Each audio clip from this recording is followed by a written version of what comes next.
Juma mvuvi wa samaki usiku. Juma alikuwa amesimama peke yake, akivua samaki kama kawaida. Ghafla ndoano yake ilivutwa kwa nguvu kubwa.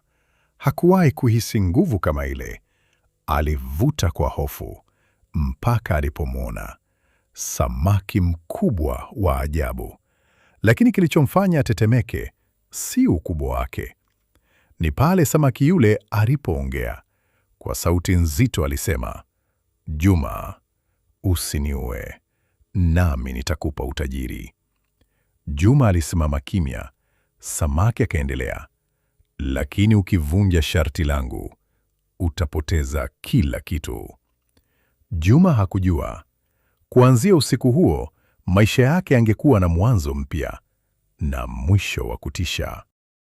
Karibu Simulika na Jusam, mahala ambapo kila simulizi lina funzo. Jina lake aliitwa Juma. Juma alikuwa kijana maskini sana, aliyeishi na mama yake Mariam. Waliishi kwenye nyumba ndogo ya udongo iliyokuwa karibu kuanguka. Kila siku walipambana na njaa. Mariam alikuwa mwanamke mwenye upendo mkubwa.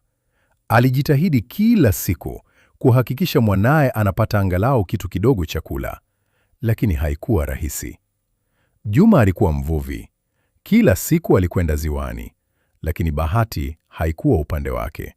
Siku nyingi alirudi na samaki mmoja tu, na siku nyingine hakupata chochote. Siku moja jioni, alirudi nyumbani mikono mitupu. Mariamu alimtazama, akaona huzuni machoni mwake, lakini alijifanya kuwa na nguvu. Alisema kwa sauti ya upole, "Usijali mwanangu. Ipo siku Mungu atatufungulia njia." Lakini Juma aliumia moyoni. Alijiona hana maana. Alijiona ameshindwa. Usiku ule alikaa nje peke yake, akitazama giza. Kisha akasema kwa sauti ya uchungu, "Nimechoka kuwa maskini. Niko tayari kufanya chochote ili nipate pesa." Maneno yale yalisikiwa. Siku iliyofuata alikwenda ziwani mapema sana. Kulikuwa na ukimya mzito. Alitupa ndoano yake, na ndipo alipomwona yule samaki wa ajabu. Samaki akasema, "Nitakupa utajiri Juma, lakini kuna masharti." Juma alisikiliza kwa makini. Samaki akaendelea, "Kila siku utanitoa majini na kunirudisha tena, na usilale na mwanamke ndani ya miaka 2. Ukifanya hivyo, utapoteza kila kitu." Juma hakusita, alikubali. Kuanzia siku hiyo, maisha yake yalianza kubadilika. Alianza kupata pesa, pesa nyingi, za ajabu. Akanunua nguo mpya. Kijiji kilianza kumheshimu. Mariamu alishangaa. Hakuwahi kumwona mwanaye akiwa hivyo. Siku chache baadaye, Juma alijenga nyumba mpya, kubwa na nzuri. Watu wakaanza kumtazama tofauti. Yule kijana maskini sasa alikuwa tajiri, na kila siku utajiri wake uliongezeka. Lakini ndani ya moyo wake kulikuwa na siri kubwa, siri ambayo ingekuja kuharibu kila kitu. Miezi kadhaa ilipita, na utajiri wa Juma ulikuwa kiasi cha kutisha.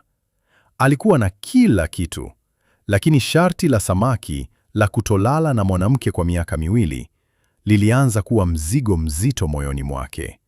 Upweke ulianza kumtafuna katikati ya anasa. Siku moja, wakati Juma akitoka mjini na gari lake jipya, alimkuta binti mmoja kando ya barabara, amekaa kwenye vumbi akilia kwa uchungu. Alikuwa amevaa mavazi ya kimaskini, lakini uzuri wake ulikuwa wa ajabu. Jina lake aliitwa Hamisa. Juma alisimamisha gari. "Dada, una tatizo gani?" aliuliza. Hamisa alinyanyua macho yake yaliyojaa machozi. Akasema kwa sauti ya kulevya, "Kaka Juma, mimi ni yatima. Nimefukuzwa kazi huko mjini na sina mahali pa kwenda. Nimesikia wewe ni mtu mwenye roho nzuri. nisaidie hata kazi ya kufagia uwanja wako, nipate chakula. Juma, akivutiwa na unyenyekevu na uzuri wa Hamisa, alimpeleka nyumbani kwake. Alimpa chumba cha nje na kumfanya kuwa msaidizi wa mama yake, Mariam. Hamisa hakuwa msaidizi wa kawaida. Kila siku alihakikisha anampikia Juma chakula chenye harufu ya kuvutia. Na kila Juma alipopita, Hamisa alikuwa akijichezesha na kumwangalia kwa macho ya mahaba, yaliyomfanya Juma achanganyikiwe. Mama Mariamu, kwa busara zake, alimuonya Juma, "Mwanangu, binti huyu Hamisa ana siri machoni pake. Tangu aingie hapa, naona unashindwa hata kula vizuri. Kumbuka, mti mkuu ukigubikwa na kamba za urembo, mwisho wake ni kukauka." Lakini Juma alikuwa tayari ameshanasa. Usiku mmoja wa mwezi mpevu, Hamisa aliingia chumbani kwa Juma akiwa amejipaka manukato makali. Alijitupa miguuni mwa Juma na kuanza kulia. "Juma, siwezi tena kuficha hisia zangu. Utajiri wako haunihusu. Nataka moyo wako tu. Usiku wa leo, nifanye niwe wako, au nitajitoa uhai." Juma alikumbuka sharti la yule samaki. Lakini akimtazama Hamisa, alijiona kuwa yeye ni mwanaume tajiri na mwenye nguvu, kwamba hakuna samaki anayeweza kumzuia kupata anasa anayoitaka. Aliamini anaweza kuvunja sharti moja tu na maisha yakaendelea. Usiku ule, Juma alishindwa na tamaa. Alilala na Hamisa. Alfajiri ilipofika, Juma alishtuka. Alikimbia kuelekea ziwani kumtoa yule samaki kama kawaida yake, akijipa moyo kuwa labda siri yake ni salama. Alipofika ukingoni mwa maji, ziwa lilianza kutoa moshi mweusi. Alitupa ndoano, lakini badala ya samaki kujitokeza kwa amani, maji yalipasuka na kiumbe cha ajabu chenye magamba ya chuma na sauti ya kutisha kilichomoza. "Juma!" Sauti ilinguruma, ikitetemesha ardhi. "Ulipewa kila kitu, lakini ulishindwa kutoa kitu kimoja tu: uaminifu." Hamisa hakuwa mwanadamu, alikuwa ni kivuli changu cha majaribu. Juma aligeuka nyuma kwa hofu na kumwona Hamisa amesimama kando yake, lakini hakuwa na miguu. Chini alikuwa na mkia mrefu kama wa nyoka. Hamisa alicheka kicheko cha kinyama. "Asante kwa usiku wa leo Juma. Umeiuza roho yako kwa dakika chache za raha." Ghafla, utajiri wote wa Juma ulianza kuyeyuka. Nguo zake za hariri ziligeuka kuwa matambara yaliyochanika. Alipokimbia kurudi nyumbani kumwokoa mama yake, alikutakuta kile kijiji chote kimepotea. Hakukuwa na nyumba, hakukuwa na watu. Pale palipokuwa na nyumba yake ya kifahari, alimkuta mama yake Mariam akiwa amekufa na ameshika ile ndoano ya zamani ya Juma.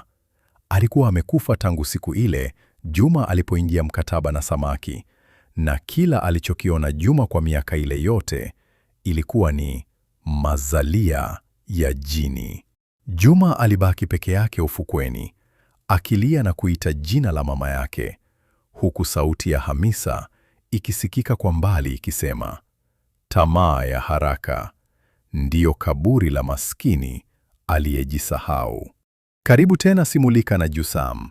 Je, umejifunza nini kutokana na kisa cha Juma? Maisha hayana njia ya mkato, na kila unachokipata kwa masharti ya giza lazima kikutake ulipe gharama ambayo huwezi kuimudu. Usisahau kusubscribe na kuacha maoni yako hapa chini.